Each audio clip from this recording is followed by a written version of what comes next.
Hello friend, popular TV serial तुमसे तुम तक क्या आने वाले एपिसोड में अब आप देखेंगे कि आर्यवर्धन की जिंदगी में हुई उसके दुश्मन जालंधर की एंट्री, हुई लंदन ट्रिप कैंसिल, तो वहीं झेंडे ने किया आर्य को नजरबंद, अन्नू हुई परेशान। जी हाँ दोस्तों, अब शो के अपकमिंग ट्रैक में अब आप देखने वाले हैं कि जहां आर्यवर्धन लंदन जाने से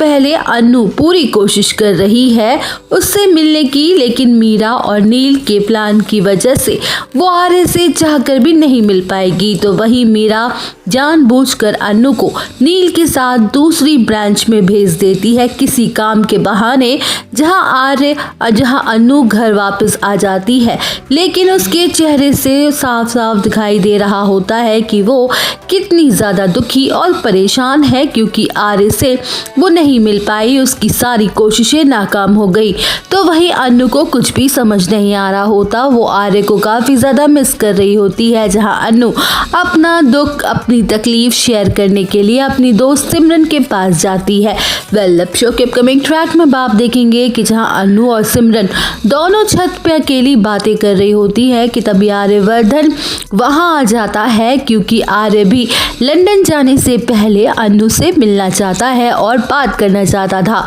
तो वहीं आर्य को देख के अन्नू शॉक्ड रह जाती है और उसे अपनी आंखों पर यकीन नहीं होता कि ये आर्य सर है। जहां अन्नू से मिलने के बाद आर्य लंदन के लिए निकल जाता है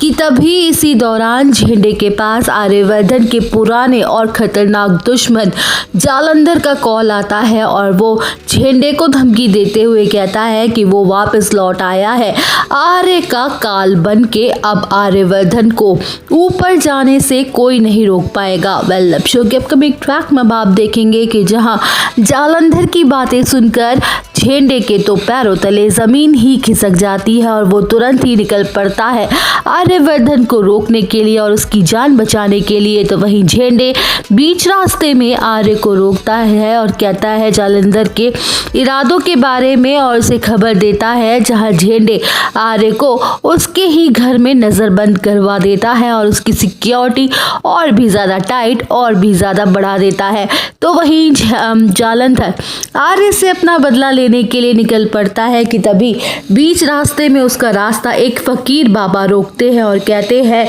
कि तू जिसे मारने निकला है, जिसे मारने की तू कोशिश कर रहा है, उसका तू बाल भी बांका नहीं कर सकता, क्योंकि अब वो अकेला नहीं है, उसकी शक्ति, उसकी ताकत वापस उसकी जिंदगी में लौट आई है, उसका सुरक्षा कवच बन के अब तू उसका कुछ भी नहीं बिगाड़ पाएगा। तो वही फकीर बाबा की चेतावनी सुन के जालंधर पूरी तरह से शॉक्ड रह जाता है और उसको अतीत की बातें याद आने लगती हैं, जहां जालंधर कोई और नहीं बल्कि नील का ही पिता है और नील अपने पिता का बदला लेने के लिए आर्यवर्धन के ऑफिस में आया है, ताकि वो उसकी हर एक एक्टिविटी पर अपनी नजर रख सके और अपने प्लान को सक्सेसफुल बना सके। जहां आर्यवर्धन भी अन्नू को मिस कर रहा होता है और उसे ना मिल पाने पर वो काफी ज्यादा परेशान होता है और अन्नू इसी गलतफहमी में होती है कि आर्य सर तो लंदन जा चुके हैं। तो दोस्तों, आगे के अपडेट जानने के लिए बने रहिए हमारे साथ। वीडियो को लाइक, चैनल को सब्सक्राइब करना ना भूलें।